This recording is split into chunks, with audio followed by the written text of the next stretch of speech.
Welcome বন্ধুরা, আমার all subject tuition চ্যানেলে তোমাদের সকলকে আবারও একবার জানাই স্বাগতম। বন্ধুরা, তোমাদের ক্লাস 11-এর নতুন সিলেবাস কিন্তু বার হয়ে গেছে।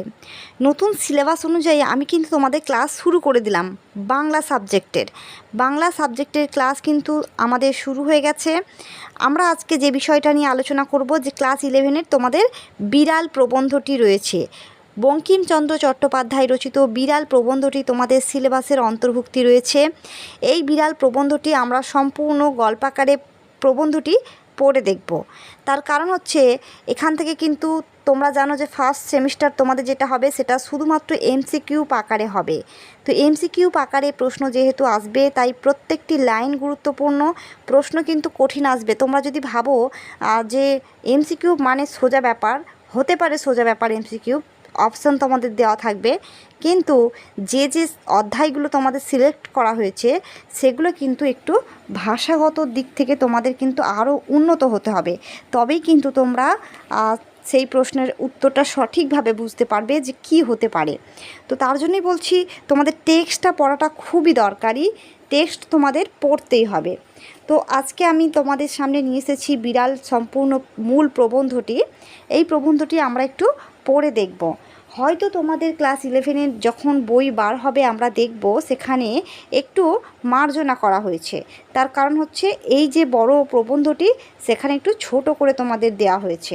ঠিক আছে, তো আমি কিন্তু তোমাদের সম্পূর্ণটা একটু আলোচনা করে দিচ্ছি। যদি পরীক্ষার আগে মানে রেজাল্ট বার হওয়ার আগে যদি তোমরা শুরু করে দিতে পারো তাহলে কিন্তু তোমাদেরই ভালো হবে। তার কারণ হচ্ছে, রেজাল্ট বার হবে, আবার নতুন করে সিলেবাস অধ্যায় সম্পূর্ণ গল্পগুলো পড়বে, সময় এরকম করে কিন্তু সময়টা অনেকটাই চলে যাবে। যদি আগে থেকে অধ্যায়গুলো সিলেবাসগুলো শেষ করে রাখতে পারো তাহলে কিন্তু তোমরা অনেকটাই এগিয়ে থাকবে সবার থেকে। তো সেই জন্যই বলছি, শুরু করা যাক। প্রথমেই আমরা দেখছি বিড়াল প্রবন্ধটি আমরা পড়ার আগে জানবো যে এর লেখক হচ্ছেন বঙ্কিমচন্দ্র চট্টোপাধ্যায়। বঙ্কিমচন্দ্র চট্টোপাধ্যায় এই যে প্রবন্ধটি লিখছেন, তিনি নিজেকে নিয়েই লিখছেন, কিন্তু তিনি নিজেকে পরিচয় দিচ্ছেন কমলাকান্ত হিসেবে।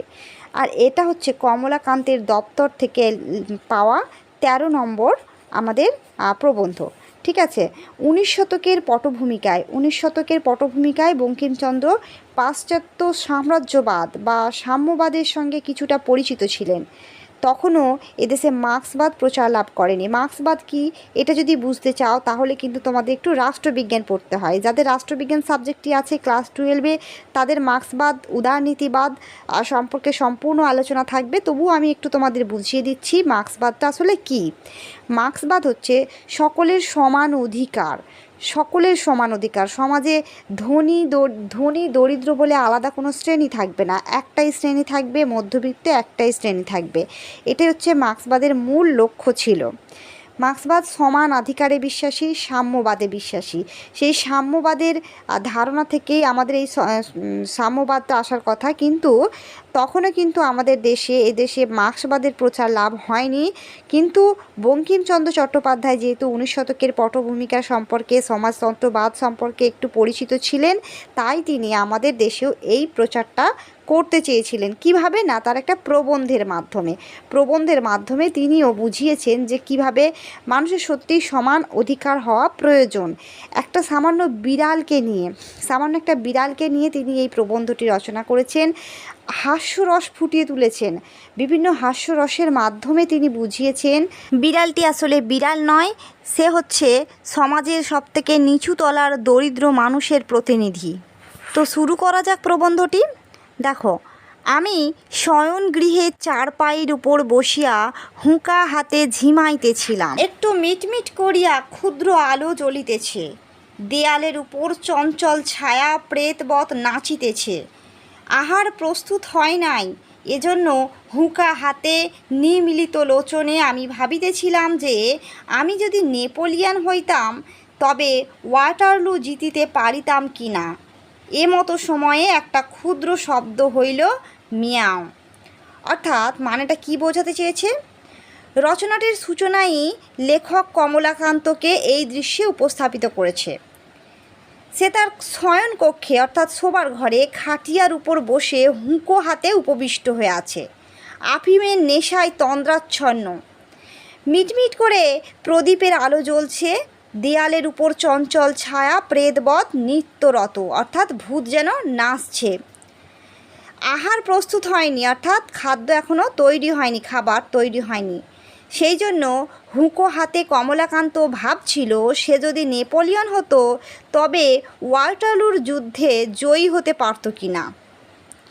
কোথায় ইউরোপের বিশ্ববিখ্যাত রণক্ষেত্র ওয়াটারলু, মানে যুদ্ধক্ষেত্র ওয়াটারলু, রণকুশলী ফরাসি সৈন্যবাহিনীর পৃথিবী বিখ্যাত মহানায়ক বীর নেপোলিয়ন, তার বিপরীতে ডিউক অব ওয়েলিংটনের মিত্রপক্ষ বাহিনী। আর কোথায় খাটিয়ায় হুঁকো হাতে উপবিষ্ট বঙ্গ সন্তান কমলাকান্ত। বাংলার একজন মাতাল ঘরে বসে হুঁকো টানতে টানতে যদি বলে, চিন্তা করে যে আমি যদি নেপোলিয়ন হতাম তাহলে ডিউকের সঙ্গে যুদ্ধে হয়তো আমি জিততাম, ওই ওয়াটারলু যুদ্ধে হয়তো আমি জিততে পারতাম। এই চিন্তা ভাবনাটা একটা আমাদের হাস্যরস সৃষ্টি করছে। এই যে অসঙ্গতিপূর্ণ ভাবনা, এই অসঙ্গতিপূর্ণ ভাবনাটাই আমাদের উপভোগ্য হয়ে উঠছে, একটা কৌতুক রস সৃষ্টি করছে। চাহিয়া দেখিলাম, হঠাৎ কিছু বুঝিতে পারিলাম না। প্রথমে মনে হইল ওয়েলিংটন হঠাৎ বিড়ালত্ব প্রাপ্ত হইয়া আমার নিকট আফিং ভিক্ষা করিতে আসিয়াছে। যেহেতু কমলাকান্ত নিজে আফিমে মত্ত হয়ে আছে, আফিম খেয়ে মত্ত হয়ে আছে, তাই সে হঠাৎ করে মনে করছে যে বিড়ালটা যেহেতু ম্যাও করে উঠেছে, প্রথমে সে কিছু বুঝতে পারেনি। বুঝতে না পেরে সে প্রথমে ভেবেছে যে ওয়েলিংটন হঠাৎ হয়তো বিড়ালের রূপ ধারণ করে বিড়ালত্ব প্রাপ্ত হইয়া তার কাছে আফিম ভিক্ষা করতে এসেছে। প্রথম উদ্যমে পাষাণবৎ কঠিন হইয়া বলিব মনে করিলাম যে ডিউক মহাশয়কে ইতিপূর্বে যথোচিত পুরস্কার দেওয়া গিয়াছে, এক্ষণে আর অতিরিক্ত পুরস্কার দেওয়া যাইতে পারে না। বিশেষ অপরিমিত লোভ ভালো নহে। এই অংশে আফিমের নেশার প্রসাদে কমলাকান্তের কল্পনা, উদ্ভটতা ও অসঙ্গতির চরম মাত্রায় গিয়ে পৌঁছেছে। হয় না এরকম যে মাতালরা ভুল বকে, তো সেরকম টাইপের একটু ভুল বকা যেন শুরু হয়ে গেছে। ডিউক বলিল ম্যাও। আবার ম্যাও শব্দ হতেই কমলাকান্ত ভালো করে চোখ মেলে তাকিয়ে দেখে। তখন চক্ষু চাহিয়া ভালো করিয়া দেখিলাম যে ওয়েলিংটন নহে, অর্থাৎ এটা ওয়েলিংটন নয়, একটি ক্ষুদ্র মার্জার, একটা ছোট মার্জার। প্রসন্ন আমার জন্য যে দুগ্ধ রাখিয়া গিয়াছিল, অর্থাৎ প্রসন্ন অর্থাৎ তাদের বাড়ির চাকরটা, তার জন্য যে দুধ রেখে গিয়েছিল তাহা নিঃশেষ করিয়া উদর সাৎ করিয়াছে, অর্থাৎ সেটা শেষ করে দিয়েছে। আমি তখন ওয়াটারলুর মাঠে ব্যূহ রচনায় ব্যস্ত, অত দেখি নাই। তখন তিনি ওই ওয়াটারলুর যুদ্ধের ভাবনায় মত্ত ছিলেন, তাই তিনি অত দেখেননি। এক্ষণে মার্জার সুন্দরী নির্জল দুগ্ধপানে পরিতৃপ্ত হইয়া আপন মনের সুখ এ জগতে প্রকটিত করিবার অভিপ্রায়ে অতি মধুর স্বরে বলিতেছেন ম্যাও, অর্থাৎ সে দুধ খেয়ে তৃপ্ত হয়ে একটা স্বর তুলেছে ম্যাও। কিন্তু নেশাই বোধ কমলাকান্তের এখানেও সন্দেহ। বলিতে পারি না, বুঝি তাহার ভিতরে একটু ব্যঙ্গ ছিল। বুঝি মার্জার মনে মনে হাসিয়া আমার পানে চাহিয়া ভাবিতেছিল, কেহ মরে বিল ছেঁচে, কেহ খায় কই। বুঝি সে ম্যাও শব্দে একটু মন বুঝিবার অভিপ্রায় ছিল। মন বুঝবার অভিপ্রায় অর্থাৎ এখানে কমলাকান্তের মন সে বোঝার জন্য একটু ব্যঙ্গ করছিল তাকে, অর্থাৎ বলতে চাইছে যেন যে তোমার দুধ তো খাইয়া বসিয়া আছি, এখন বলো কি। বুঝি বেড়ালের মনের ভাব, তোমার দুধ তো খাইয়া বসিয়া আছি, এখন বলো কি। কমলাকান্ত বলছেন, বলি কি, আমি তো ঠিক করিতে পারিলাম না। দুধ আমার বাপেরও নয়, দুধ মঙ্গলার। এখানে মঙ্গলা অর্থাৎ একটা গরুর কথা বলা হয়েছে। দুহিয়াছে প্রসন্ন, যেই দুধ দুইয়ে নিয়ে এসছে প্রসন্ন, অতএব সে দুগ্ধে আমারও যে অধিকার, বিড়ালেরও তাই। সুতরাং রাগ করিতে পারি না। তবে চিরাগত একটি প্রথা আছে যে বিড়ালে দুধ খাইয়া গেলে তাহাকে তাড়াইতে মারিতে যাইতে হয়, অর্থাৎ বিড়ালে যদি দুধ খেয়ে চলে যায় তাহলে তাকে তাড়াতে বা মারতে যেতে হয়। এটা একটা চিরাগত প্রথা আছে, আমাদের সমাজের একটা প্রথা। আমি যে সেই চিরাগত প্রথার অবমাননা করিয়া মনুষ্যকুলে কুলাঙ্গার স্বরূপ পরিচিত হইব, যদি সেই চিরাগত প্রথা যদি অবমাননা করে, তিনি যদি তাকে না মারেন, তাকে যদি না কিছু বলেন, তাহলে তো তিনি কুলাঙ্গার হয়ে সমাজে একটা কুলাঙ্গার হবেন, মনুষ্যকুলে কুলাঙ্গার হয়ে পরিচিত হবে। ইহাও বাঞ্ছনীয় নয়, এটাও মেনে নেওয়া যাচ্ছে না। কি জানি এই মার্জারি যদি স্বজাতি মণ্ডলে কমলাকান্তকে কাপুরুষ বলিয়া উপহাস করে, মানে এই বিড়ালটি যদি তাদের জাতির মধ্যে, তাদের বিড়াল জাতের মধ্যে যদি তাদের স্বজাতি মণ্ডলে যদি কমলাকান্তকে কাপুরুষ বলে উপহাস করে তাদের মধ্যে, অতএব পুরুষের ন্যায় আচরণ করাই বিদেহ। অতএব কমলাকান্ত যে পুরুষ, সেই পুরুষের মতোই আচরণ করা উচিত।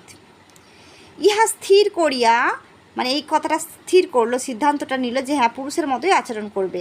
ইহা স্থির করিয়া সকাতর চিত্তে হস্ত হইতে হুঁকা নামাইয়া, সকাতর চিত্তে অর্থাৎ খুব একটা রাগি রাগি ভাব করে, হস্ত হইতে অর্থাৎ হাত থেকে হুঁকাটাকে নামিয়ে, যে হুঁকাটা সে টানছিল সেই হুঁকাটাকে নামিয়ে অনেক অনুসন্ধানে এক ভগ্ন যষ্টি আবিষ্কৃত করিয়া সগর্বে মার্জারি প্রতি ধাবমান হইল। একটা লাঠি জোগাড় করে সে কি করলো, বিড়ালের দিকে তেড়ে গেল। কমলাকান্তের পৌরুষের এই যে আস্ফালন, এটাও কিন্তু অত্যন্ত হাস্যকর ও উপভোগ্য। মার্জারি কমলাকান্তকে চিনিত। সে যষ্টি দেখিয়া বিশেষ ভীত হওয়ার কোনো লক্ষণ প্রকাশ করিল না, অর্থাৎ তার হাতে লাঠি দেখে সে কিন্তু ভয় পাওয়ার কোনো রকম লক্ষণ প্রকাশ করল না। কেবল আমার মুখপানে চাহিয়া হাই তুলিয়া একটু সরিয়া বসিল। সে কেবল তার মুখের দিকে তাকিয়ে একটা হাই তুলে একটু সরে বসল, বলিল মিয়াও। প্রশ্ন বুঝতে পারিয়া যষ্টি ত্যাগ করিয়া পুনরপি শয্যায় আসিয়া হুঁকা লইলাম। অর্থাৎ প্রশ্ন বুঝতে পারলো, কি বুঝতে পারলো সেটা পরে দেখব। বুঝতে পেরে সে কী করলো, যষ্টিটা রেখে দিয়ে তার শয্যায় আবার গিয়ে শুয়ে হুঁকা টানতে শুরু করলো। তখন দিব্য কর্ণ প্রাপ্ত হইয়া মার্জারের বক্তব্য সকল বুঝিতে পারলাম। তখন কি হলো, দিব্য কর্ণ অর্থাৎ তার কর্ণ মানে কান, দিব্য কান প্রাপ্ত হইয়া সে মার্জারের সমস্ত বক্তব্য যেন বুঝতে পারলো। কি বুঝিল না, বুঝিলাম যে বিড়াল বলিতেছে মারপিট কেন, স্থির হইয়া হুঁকা হাতে করিয়া একটু বিচার করিয়া দেখো দেখি, এ সংসারে ক্ষীর, দুগ্ধ, দধি, মাংস, মৎস্য সকলই তোমরা খাইবে, আমরা কিছু পাইব না কেন? তোমরা মনুষ্য, আমরা বিড়াল, প্রভেদ কি? অর্থাৎ তোমরা মানুষ আর আমরা বিড়াল, তাহলে আলাদাটা কি? তোমাদের ক্ষুধ পিপাসা আছে, আমাদের কি নাই? তোমরা খাও, আমাদের আপত্তি নাই, কিন্তু আমরা খাইলেই তোমরা কোন শাস্ত্রানুসারে ঠ্যাঙ্গা লাঠি লইয়া মারিতে আইসো, তাহা আমি বহু অনুসন্ধানে পাইলাম না। অর্থাৎ তোমরা কোন শাস্ত্র দেখে আমাদেরকে লাঠি নিয়ে মারতে আসো সেটা আমি আজও অনুসন্ধান করে পেলাম না। তোমরা আমার কাছে কিছু উপদেশ গ্রহণ করো। অর্থাৎ বিড়াল বলছে আমার কাছ থেকে তোমরা কিছু উপদেশ গ্রহণ করো। বিজ্ঞ চতুষ্পদের কাছে শিক্ষা লাভ ব্যতীত তোমাদের জ্ঞানোন্নতির উপায়ান্তর দেখি না। বিজ্ঞ চতুষ্পদ বলতে বিড়াল নিজেকে বলছে একজন জ্ঞানী চতুষ্পদ প্রাণী, তার কাছে শিক্ষা লাভ ছাড়া আমাদের অর্থাৎ ওই যে কমলাকান্তের আর কোনো জ্ঞানের কোনো উপায় নেই। কমলাকান্তদের অর্থাৎ মনুষ্য জাতির জ্ঞান পাওয়ার আর কোনো উপায় দেখছে না। তোমাদের বিদ্যালয় সকল দেখিয়া আমার বোধ হয় তোমরা এতদিনে এ কথাটি বুঝিতে পারিয়াছ। দেখো শয্যাশায়ী মনুষ্য, ধর্ম কি? পরোপকারই পরম ধর্ম। অর্থাৎ এখানে তাকে ধর্ম বোঝাচ্ছে, যে ধর্মের মূল কথাটা কি, যে পরোপকার করো, পরোপকারই তো পরম ধর্ম। এই দুগ্ধটুকু পান করিয়া আমার পরম উপকার হইয়াছে, তোমার আহরিত দুগ্ধে এই পরোপকার সিদ্ধ হইল।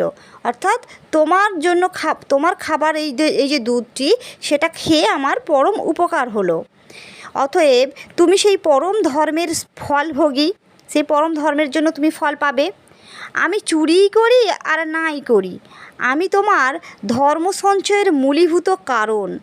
আমি চুরি করি আর নাই করি, তোমার ধর্মের যে মূল মানে সঞ্চয়, ধর্ম সঞ্চয়ের যে মূল কারণ আমি। মানে আমি যে দুধটা খেলাম চুরি করে, এটা আমি চুরি করি আর যাই করি, আমি তো খেয়ে উপকার হয়েছে আমার, তার মানে তুমিও তো তার ফল পাবে। অতএব আমাকে প্রহার না করিয়া আমার প্রশংসা করো, অর্থাৎ আমাকে না আঘাত করে আমার প্রশংসা করো, আমি তোমার ধর্মের সহায়।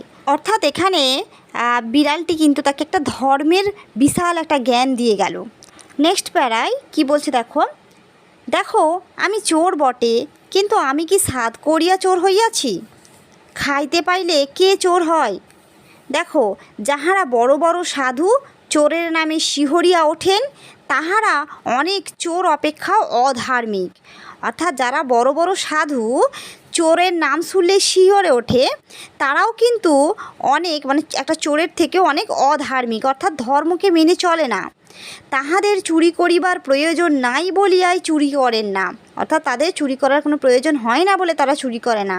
কিন্তু তাহাদের প্রয়োজনাতীত ধন, অর্থাৎ প্রয়োজনের থেকে বেশি ধন সম্পদ থাকিতেও চোরের প্রতি যে মুখ তুলিয়া চাহেন না, ইহাতেই চোরে চুরি করে।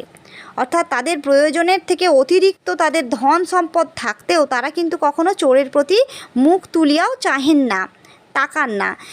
এর জন্যই কিন্তু চোর চুরি করে।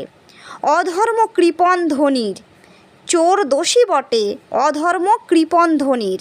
অর্থাৎ ধনীরা কি অধর্ম এবং কৃপণ। চোর দোষী বটে, কিন্তু কৃপণ ধনী তদপেক্ষা শতগুণে দোষী। ভেরি ভেরি ইম্পর্টেন্ট লাইন এখানে, এটা খুবই গুরুত্বপূর্ণ একটি লাইন, খুব ভালো করে মনে রাখবে। চোর দোষী বটে, চোর চুরি করছে, চোর দোষী, অবশ্যই দোষী, কিন্তু কৃপণ ধনী, অর্থাৎ একজন ধনী যে তার সম্পদগুলোকে জমিয়ে রাখছে, তার ঘরে সম্পদ জমিয়ে অট্টালিকা তৈরি করছে, তদপেক্ষা তার থেকেও শতগুণে দোষী। একটা চোরের থেকেও কিন্তু সেই ধনীটা কিন্তু কৃপণ ধনী শতগুণে দোষী। চোরের দণ্ড হয়, চুরির মূল যে কৃপণ তাহার দণ্ড হয় না কেন? এখানে একটা মূল প্রশ্ন রয়ে গেল যে চোরের দণ্ড হয়, চুরির যে মূল কৃপণ, অর্থাৎ চুরি করার মূল কারণ হচ্ছে কৃপণতা, তাহার দণ্ড হয় না কেন?